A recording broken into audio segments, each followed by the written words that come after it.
Nakahuli nga pala guys kami sa mga taan namin ng mga malalaking kalantugas at eto nga guys ang gagawin namin pang ulam ngayon dito sa bahay ni Tarzan. Napakasarap na pang ulam sa napakagandang view dito sa bahay ni Tarzan ay sulit na sulit talaga. Kaya samahan nyo kami guys sa adventure natin ngayong araw. So what's up guys? What's up mga napadaan lang? So ngayong araw nga guys, syempre maaga na naman tayo ditong tatanghaliin ng gising. Nagtaan nga pala guys kami ng lambat na panghuli ng mga hipon dito sa harap lang ng bahay ni Tarzan at ayan guys pinapandaw na nga. Tapos kami naman guys ipapandawin rin namin yung mga tinaan namin na panghuli guys ng kalantugas na malalaki dito sa may gitna na to. Hindi na nga guys kami lumayo dito ng pagtataan kasi napakarami guys na huling mga hipon at mga aniit o kalantugas dito sa may bahay lang ni Tarzan na to, malapit lang. Agad ko nga guys sinigit dito yung buya para makuha namin guys dito yung mga taan namin at eto nga guys sa unang pandaw ko, grabe, 2 pirasong malaking kalantugas kaagad yan guys. Tingnan nyo naman, 2 piraso pa lang yan guys ay paniguradong ulam na kaagad. Pasensya na nga pala guys kayo, medyo maingay dito yung kulilis. Nandito kasi tayo nagvo-voice over sa bahay ni Tarzan. Tulungan nyo naman sana guys kaming i-like at i-share tong video na to kasi malaking tulong yan sa amin. Maraming salamat. At shoutout nga pala sa mga taga Quezon City, mga taga Caloocan at taga Pasig dyan. Syempre sa mga taga Cavite rin. Sa mga gusto pa nga guys magpa-shoutout dyan ang mga lugar nila, mag-comment lang guys kayo dito sa baba ng video na to at i-shoutout natin. Sa sobrang lapit nga lang guys nang nilagyan natin ng taan dito, itanaw mo pa talaga dito yung bahay ni Tarzan habang pinapandaw namin itong mga panghuli guys ng aniit o kalantugas. Paniguradong hindi guys tayo masisiro sa pangulam natin ngayong araw. Hindi na talaga guys natin kailangan bumili dito ng pangulam. Sabi ko nga sa inyo, basta dito lang sa may tabi ng bahay ni Tarzan napakarami nang nahuhuling mga pwedeng iulam.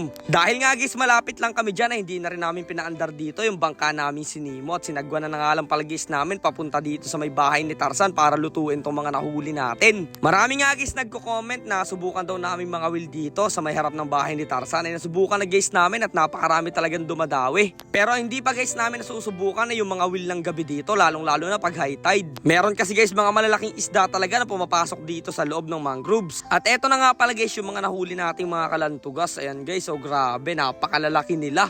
Sobrang tatapang rin yan mga yan guys. Kahit maliit pa lang yan, pag nasipit ka ay napakasakit na rin. What's up? Ngayong araw magluluto naman kami ng mga nahuli nating kalantugas kanina. Syempre dito tayo magluluto sa may bahay ni Tarzan at maliligo tayo dahil napakalaki ng tubig dito guys. So tara tingnan natin dito sa okay, let's go.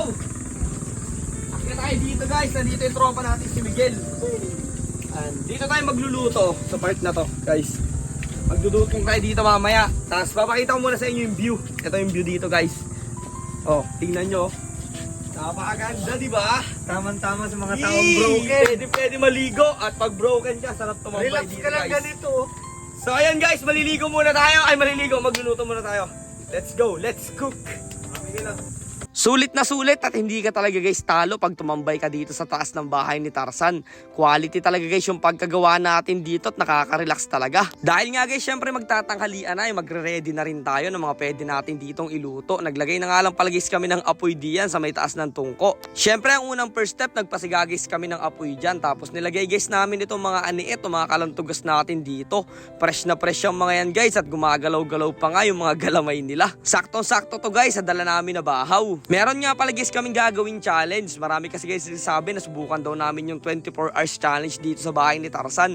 Walang dalang pagkain, walang dalang tubig guys. At talagang yung mga mahuli lang natin ang pupudripin natin. Basta ang dala-dala lang guys namin ay pana, ilaw, tsaka guys yung tinatawag namin show ay paniguradong meron na tayong mahuhuli dun. Kaya abangan nyo guys yung magiging survival namin sa araw na yon. At eto na nga pala guys yung mga ulam natin ngayong araw. Grabe, sobrang quality guys ng mga ulam natin dito sa bahay ni Tarzan. Meron piniritong tilapia, may gulay, merong kalantugas na nahuhuli natin. Pero bago guys tayo pumood trip ay sisingit ko nga lang pala. Eto nga pala guys yung mga kaganapan namin noong nakaraang araw nung naligo kami ng swimming pool. Talaga naman guys hindi pa nagsawa sa dagat at talagang dumayo pa ng swimming pool. Sobrang saya nga pala namin yan guys. Syempre guys kailangan din namin magliwaliw at hindi palaging nandito sa bahay ni Tarzan.